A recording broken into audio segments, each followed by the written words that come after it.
Christmas is coming. The geese are getting fat. Please put a penny in an old man's hat. If you haven't got a penny, a half a penny would do. If you haven't got a half a penny, God bless you.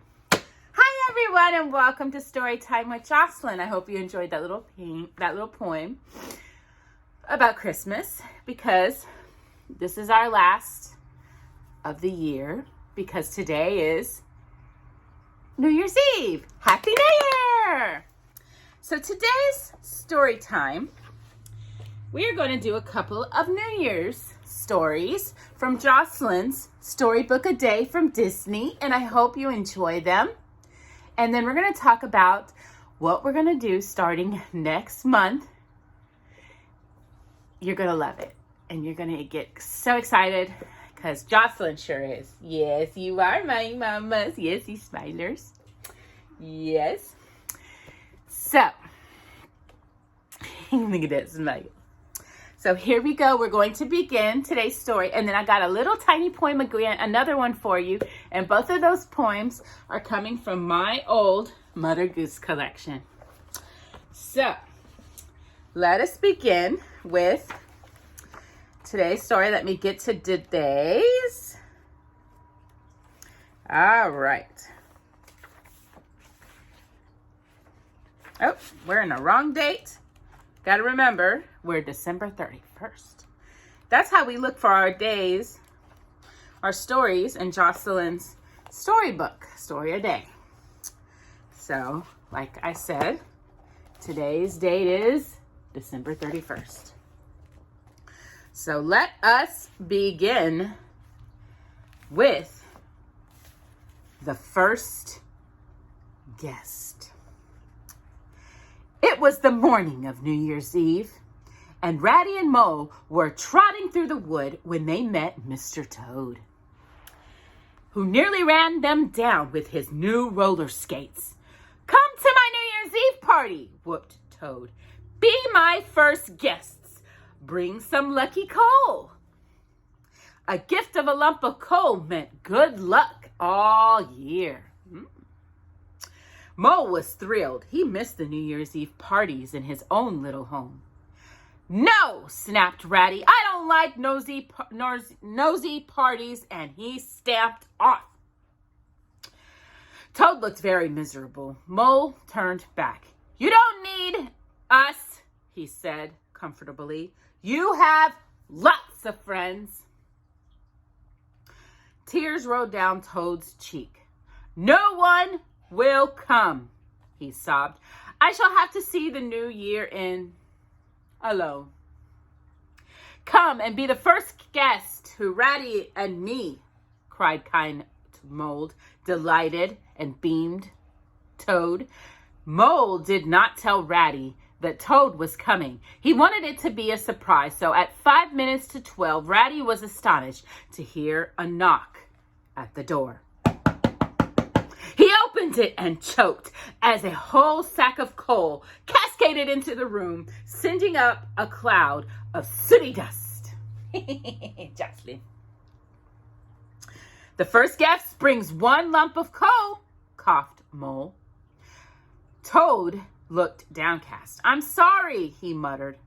"Mr. Toad only wanted to be kind," cried Mole to Ratty. He was very cross. Then the cuckoo clock struck 12. "It's New Year's Day," smiled Ratty suddenly. "So I shall forgive you, Toad. A happy New Year to you."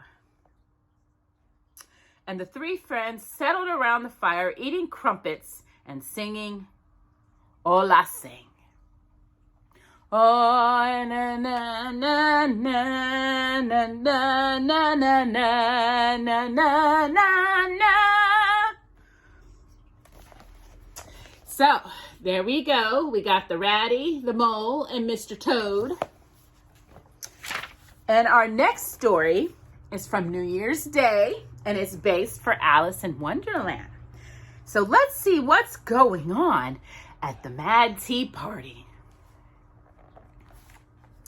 On New Year's Day, Alice visited the March Hare, the Mad Hatter, and the Dormouse. Although it was breakfast time, their table was still laid for tea, Jocelyn.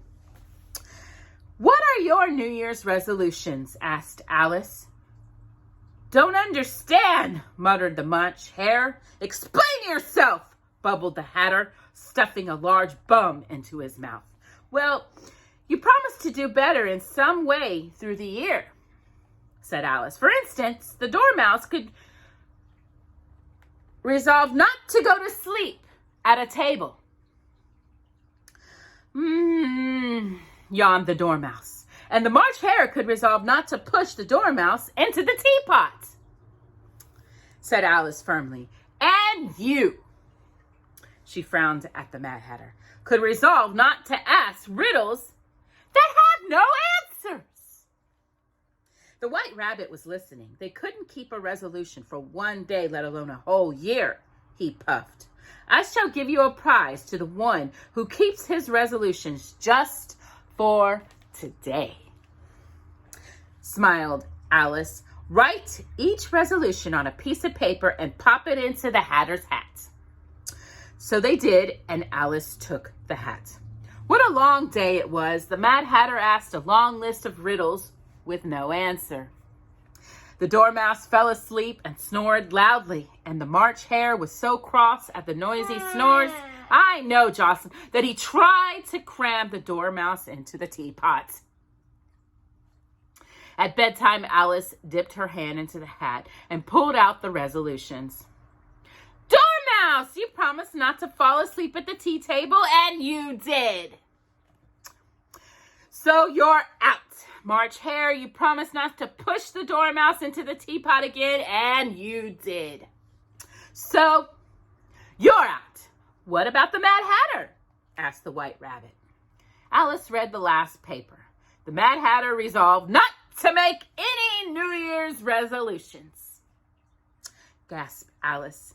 "That's not fair," protested the White Rabbit. "Yes, it is," howled the Hatter. "And I'm the only one who hasn't broken his resolution. So I win the prize." Alice gave the Mad Hatter a bag of peppermints, and he began to hurl them at the March Hare, who was busy pushing the Dormouse into the teapot again. "My New Year's resolution," said Alice firmly, "is never to visit those three again."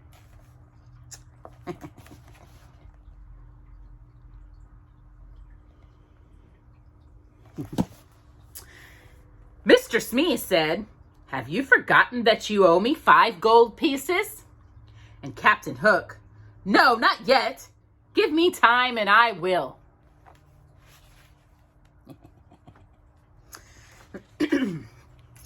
So that was our New Year's stories from Disney Story of the Day book. And I want to know if y'all noticed a very special piece of Jocelyn's that's right above her head. If you can see, I'm going to put you a little bit closer. Oops. That is Winnie the Pooh's treehouse. And that is a clue to what we are going to read in the month of January. We are going to be reading Winnie the Pooh. Now, of course, there's 2 stories in Winnie the Pooh. There's Winnie the Pooh, and there's the House of Pooh Corner, which is one of Jocelyn's favorites. But we're going to start by reading Winnie the Pooh. There's 10 chapters, and we're going to separate them in 4 weeks with 2 to 3 chapters a week. So I hope you will join us in the month of January for our Winnie the Pooh stories. I think we're going to have some special guests coming, maybe.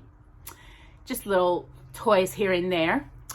But I hope you will join us for that. Jocelyn's excited for next month. She loves to hear Winnie the Pooh. So here we go. I have one more poem to read you since it is the last day of the year of 2021. So here we go. This one's a fun one.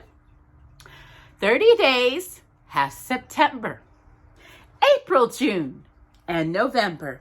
February has 28 alone. All the rest have 31. Excepting leap year, That's the time when February days are 29. Happy New Year from our families to yours, and I'll see you next month for Storytime with Jocelyn and Winnie the Pooh. Bye-bye.